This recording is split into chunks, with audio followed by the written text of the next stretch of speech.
comrades, welcome to the Revolution Report. Today I'm joined by Lev Korovin from the Essence of Time party, Sut Vremeni in Russian. Lev, thanks a lot for giving us this interview. It's really great to have the opportunity to interview people from Russian communist parties and communist groups, especially those that can actually speak English, because one of the points of this channel is to show these perspectives in the Western world. So, first of all, just for parts of our audience that don't really know about Essence of Time in the West, could you just give us a little bit of an explanation as to the history of this organization, what it does right now, some of its main views of its program? Sure.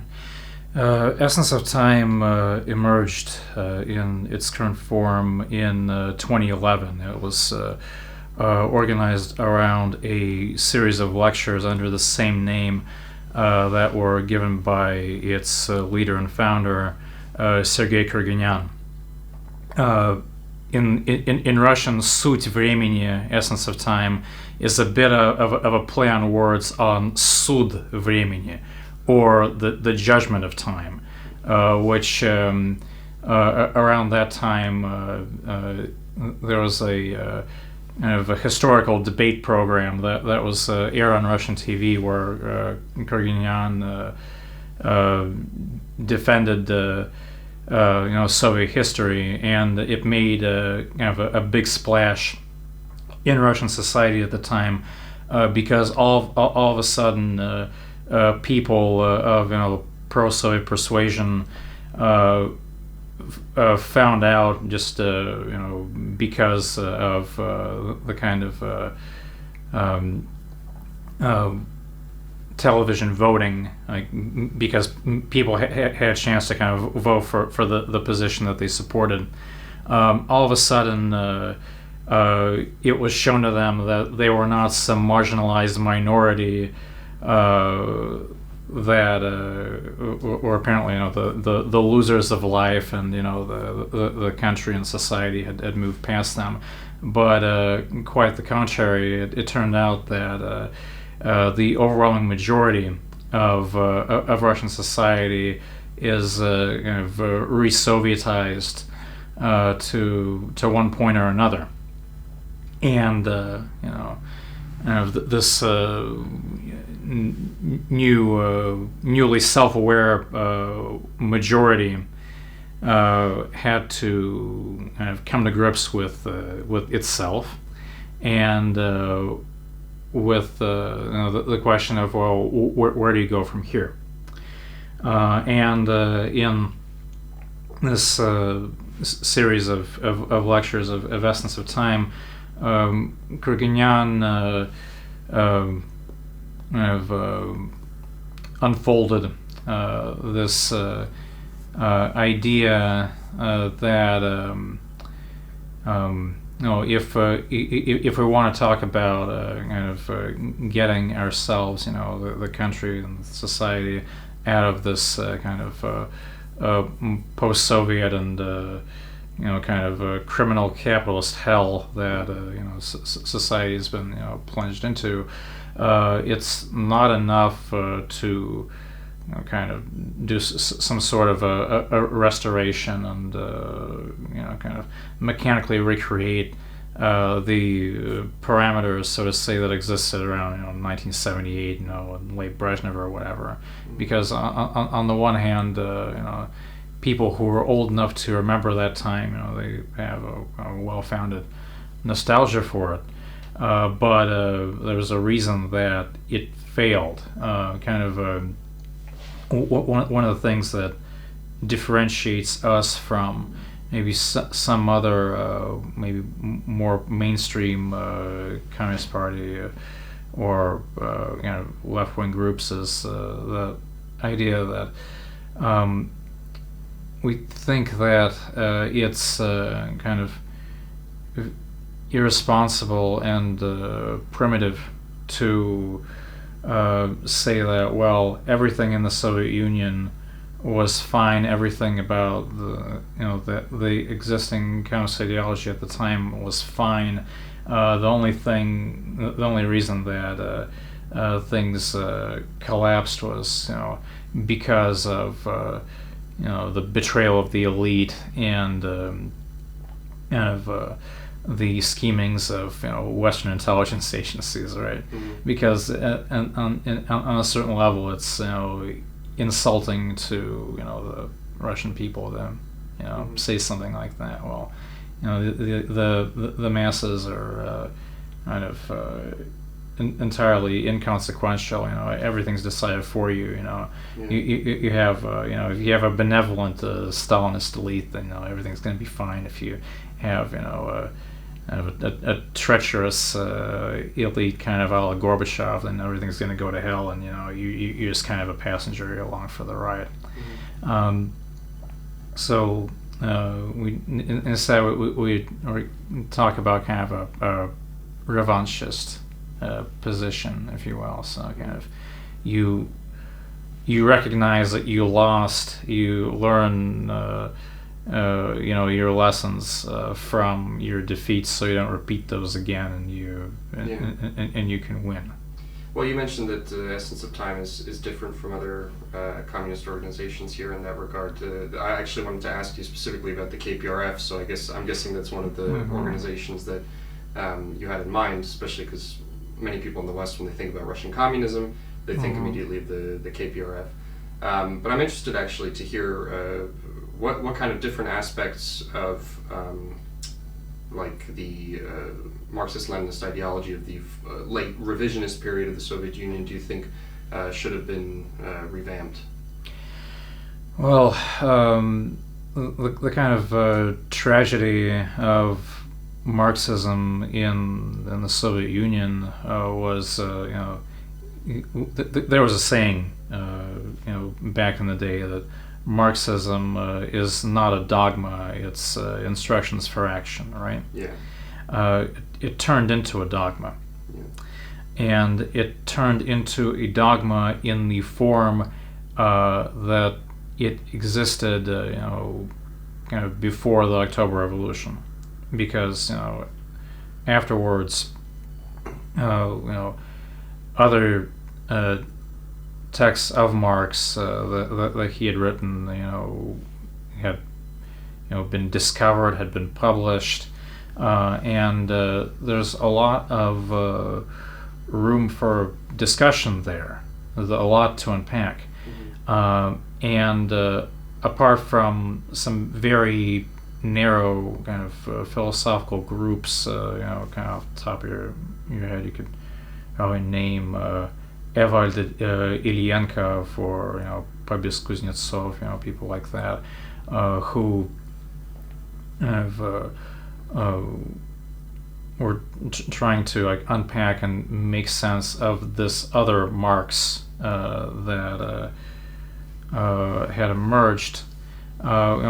Mainstream Soviet society and kind of the Communist Party mainstream, they were fine with the way that things were, and there wasn't really a lot of motivation to kind of unpack Marx further and kind of problematize this kind of simple schema that you can lay down and recite, and think of yourself as someone who has some sort of command of ideology. We think, for example, that for Marx, one of the key problems that he was trying to solve, and really the reason why everything else existed. Marxism is not an economic system, right? It's a philosophical teaching, and his main problem that he was trying to solve was this idea of the alienation of people from their human essence. Okay, and I mean, you ask yourself, well, what do you mean by the human essence? You can use different terminology to explain it. Maybe the easiest way, maybe strangely enough, would be to use kind of this Christian idea that man is made in the image and likeness of God, in the sense that, like this deity that created the universe, man is also very deeply a creator, is a creative species. And this life that takes this being with infinitely high creative potential and tries to fit him in this box of what's kind of expected of him, be it consumer society, be it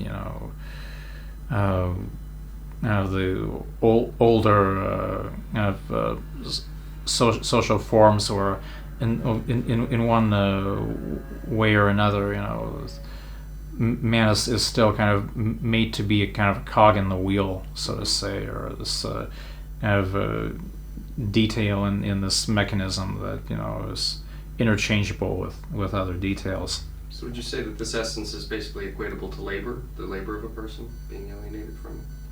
Not only. Mm-hmm. Not only. It's certainly a big part of it. Okay, alienation of one's labor and its fruits is big part of his alienation from his human essence. But let's say, does simply getting rid of alienation of labor solve the bigger problem? Okay, and our argument is no, it doesn't, because if that were the case, then the Soviet Union 1.0 in kind of solving the problem of exploitation of labor by capital would have solved that bigger problem of alienation from human essence. But that's not what happened. Instead, we found ourselves kind of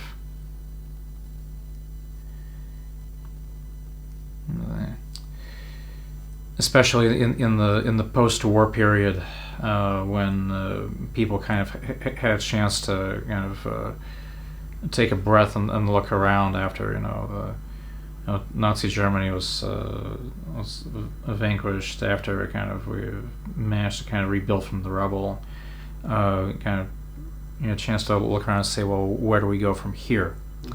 And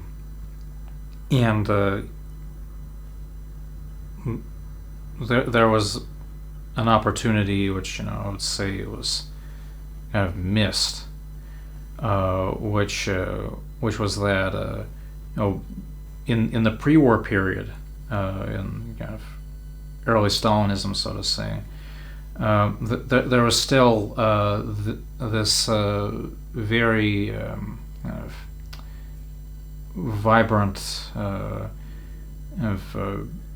messianic idea, messianic vibe of Soviet communism, where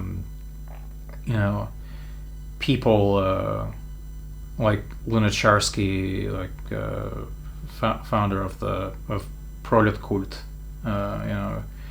he would go and address the contemporary Russian writers at the time, people like Gorky, people like Alexei Tolstoy, people like that, and say, guys, you better take advantage of what little time is available for you, because listen, this new generation that's being educated now, our intention and expectation is that the average level, okay, will be at least at the level of Goethe. And consequently, once this new youth, comes of age, you will no longer be in any real demand, because the average will be at a higher humanitarian level than you will be. And we believe that.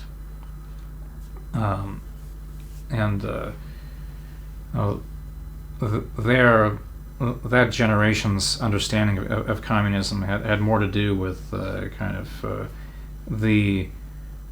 liberation and awakening of this higher creative potential in every human being, as opposed to just reforming labor relations. Okay, so there was perhaps an opportunity at that time to dive back into that and and say that the purpose of Soviet society was this kind of twofold liberation and awakening of human creativity. Okay, and which would allow us to make these big progressive historical leaps. But instead, it was said that the main objective of the Communist Party, especially after the 20th Congress, after the condemnation of the Stalinist cult of personality, was just to say that, well, we're going to gradually increase the material prosperity of the Soviet worker. We are going to catch up to and then surpass America in the consumption of wonderful things like meat and milk. Which, it's great that people are going to be adequately nourished and whatnot, but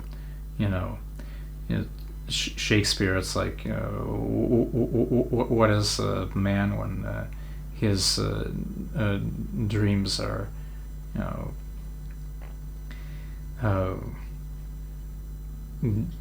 degraded to simply food and shelter? He's nothing but an animal. Yeah. Okay. And this whole thing, like people like Erich Fromm in the West, very early on, kind of smelled the rot that was coming from and called it goulash communism, goulash socialism, and then instead of doing something like in the 20s and early 30s, they were talking about creating en masse this new Renaissance man, which we could then counterpose to what was being created in the West. We instead went down the road of creating Soviet consumer society and the Soviet consumer. And if we talk about simply contests of which consumer society is more efficient at consuming, well, first of all, that's deathly boring, and secondly, well, you don't satisfy that goal through what was being done in the structure of Soviet society and Soviet economy. So people were first kind of within a what was supposed to be a Marxist framework, were essentially indoctrinated in consumerism, and then were said, look, well, in the West, they have a much more kind of interesting, vibrant, and multifaceted consumer society than the Soviet Union, and because at the time you had a large amount of people who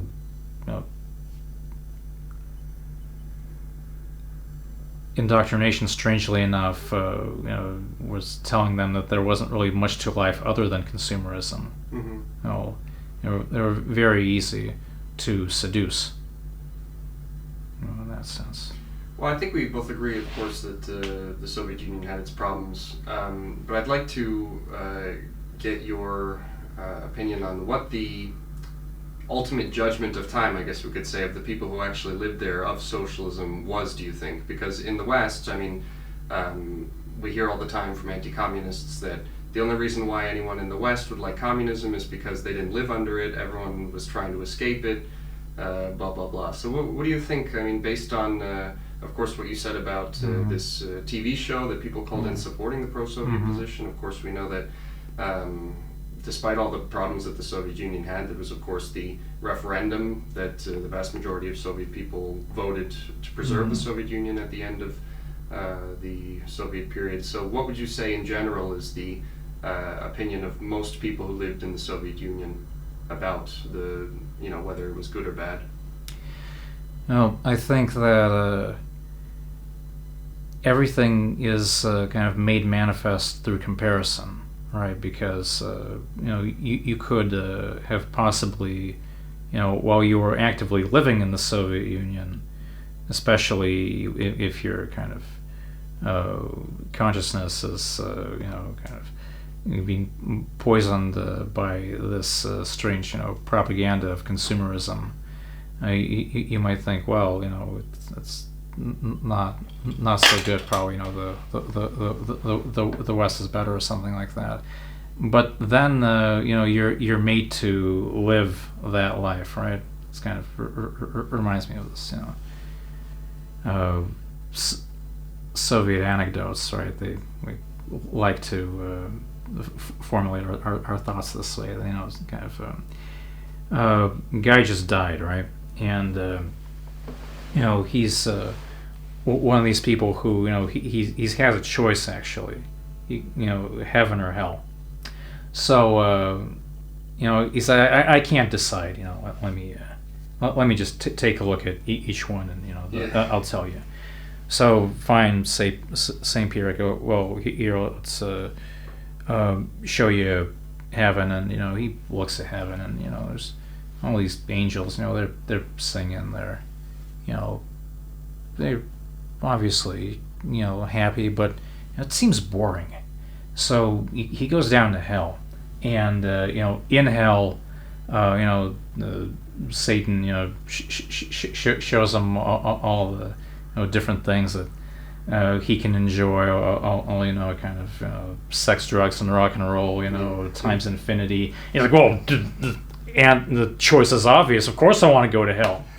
So he goes to hell, and first thing that happens is he's tossed, of course, in this big frying pan of boiling oil. And he's like, dude, what gives? Like you show me this like sex, drugs, rock and roll. Like where's the hookers? Where's the good time? Why am I being boiled alive in oil?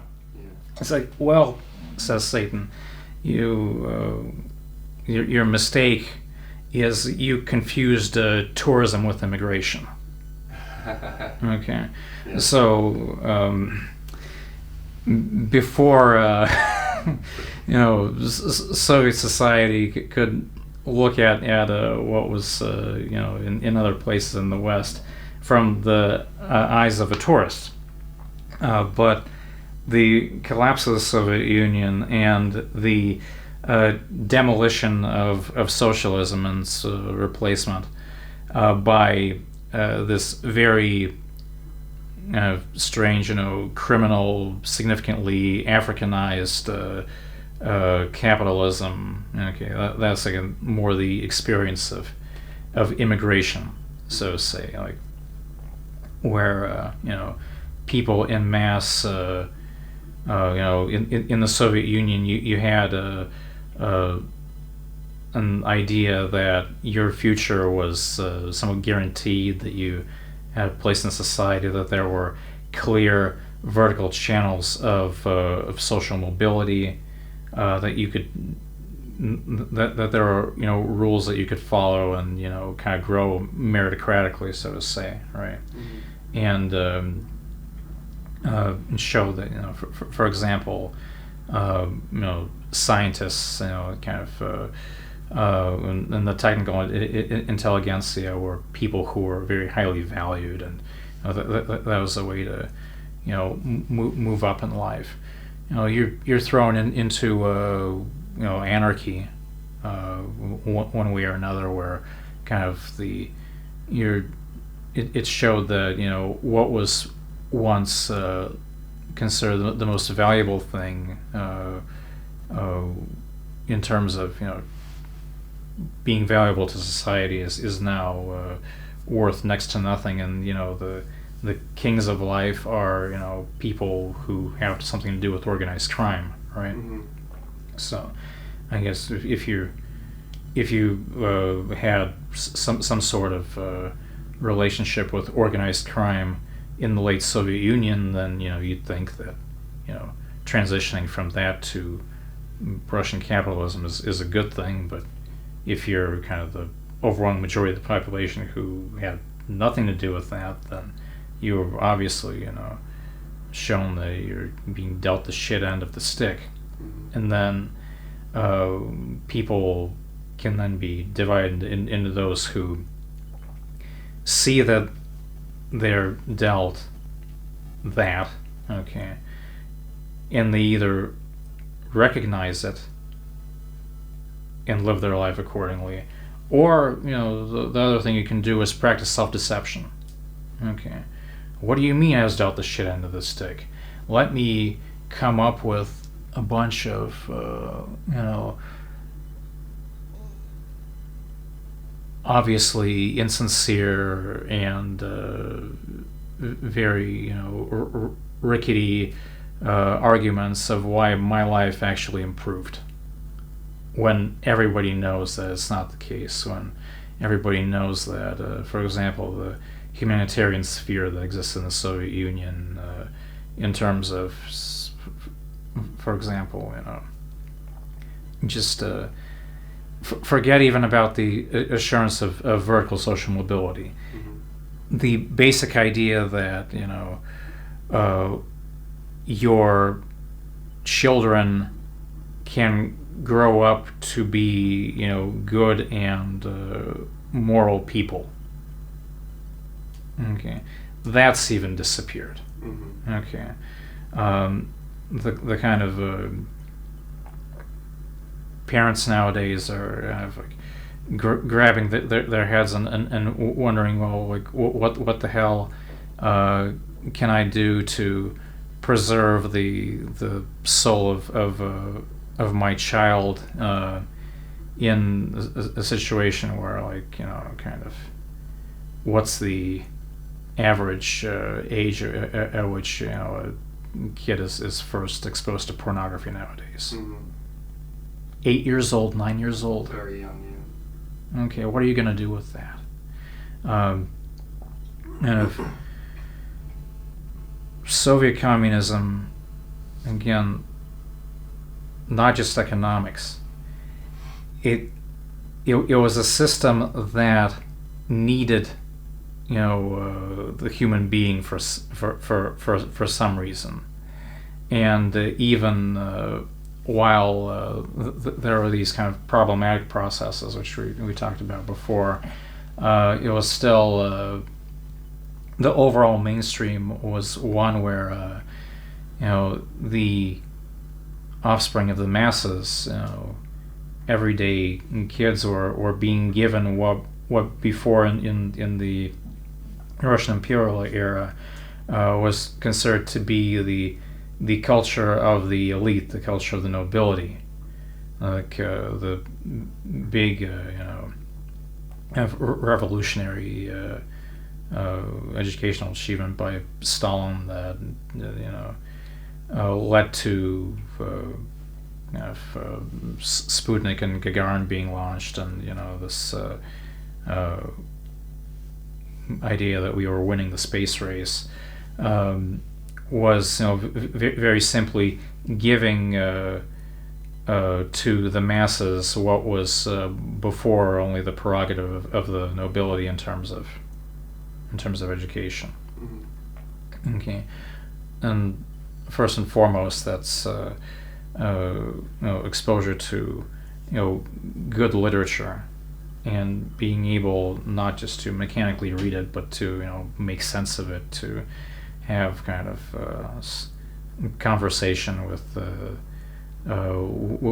these authors, and kind of trying to make sense of what they were trying to tell you about the human soul and human existence. And now we're replacing that with, I don't know, like 20-second TikTok clips, because having an attention span of 30 seconds is too long already. Okay, that's hell, if you will. And I mean, you can try to surround yourself with some sort of material, luxurious things that weren't available in the Soviet period. But if you realize that what's being built around you is literally Aldous Huxley's Brave New World, and your the overwhelming majority of kids growing up, they're growing up to be these epsilons, these kind of subservient creatures who aren't going to live very long, and kind of again bad Russian jokes like I got good news and bad news. The bad news is your life's going to be horrible. Good news is it's going to be short. So very Russian joke. So I mean, if that's what you have to look forward to, then I mean, all this like material stuff, all this fact that you can buy an iPhone for however many thousand rubles, okay, well, what does that even matter? All right, well, Lev, a very interesting discussion. Thanks a lot for joining us in the Revolution Report. My pleasure.